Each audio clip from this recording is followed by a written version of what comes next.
వారితో ఇట్ల నేను పంట విస్తారము కాని పనివారు తక్కువ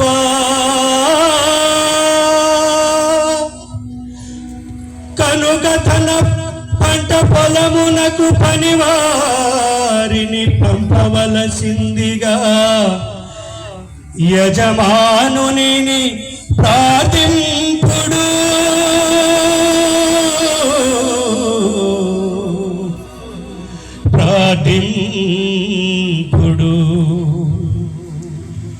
మీరు పండు ఇదిగో తోడేళ్ల మధ్యకు గొర్రె పిల్లల వలె మిమ్ము పంపుచున్నాను. మీరు జాలినైనను జోలినైనను పాదరక్షముఖములనైనను తీసుకుని పోరాదు.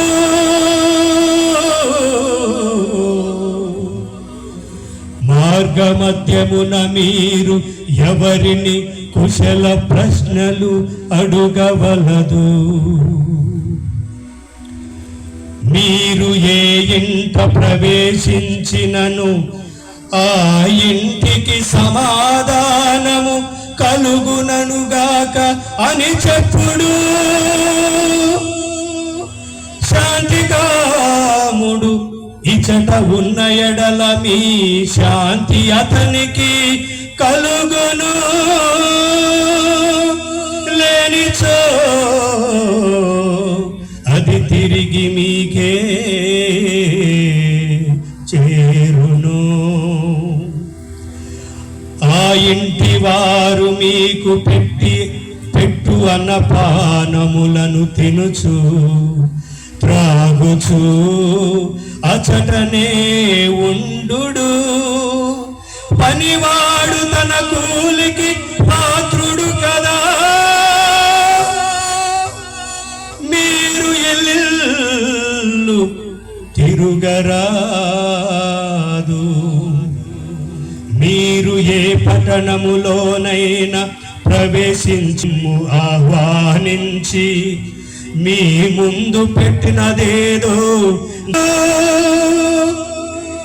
అచటి రోగులను స్వస్థపరచి దేవుని రాజ్యము మీ సమీపమునకు వచ్చినదని చెప్పుడు.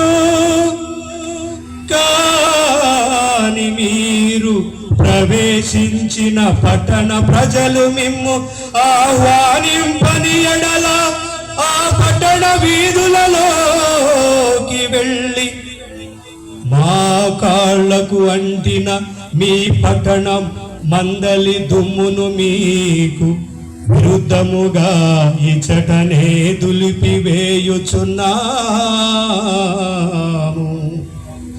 అయినను దేవుని రాజ్యము సమీపించి ఉన్నదని గ్రహింపుడు అని వారితో చెప్పుడు. తూర్పు దినమున ఆ పట్టణం పుగతి కంటే సోదోము పట్టణపు ఓర్వగతి నదిగా ఉండునని మీతో చెప్పుచున్నాను. అయ్యో కొరచీను పురమా నీకు అనర్థము. అయ్యో బెత్సైదా పురమా నీకు అనర్థము. మీ మధ్య చేయబడిన అద్భుత కార్యములు తూరు సీదోను పట్టణములో చేయబడిన ఎడల ఆ పట్టణ వాసులు ఎన్నడో పశ్చాత్తాపపడుచు గోనె పట్టలు ధరించి బూడిద పూసుకుని ఉండెడి వారే. కాని తీర్పు దినమున మీ గతి కంటే తూరు సీదోనుల గతి ఓర్వదగినదిగా ఉండును. ఓ కఫర్నాము పురమా నీవు ఆకాశమును అంటదలచితివా నీవు పాతాళమునకు పడద్రోయబడుదువు. నీ మాట ఆలకించువాడు నా మాటలను ఆలకించును. నిమ్ము నిరాకరించువాడు నన్ను నిరాకరించును. నన్ను నిరాకరించువాడు నన్ను పంపిన వానిని నిరాకరించునని పలికెను. ఇది క్రీస్తు సువిశేషము. క్రీస్తువా మీకు స్తుతి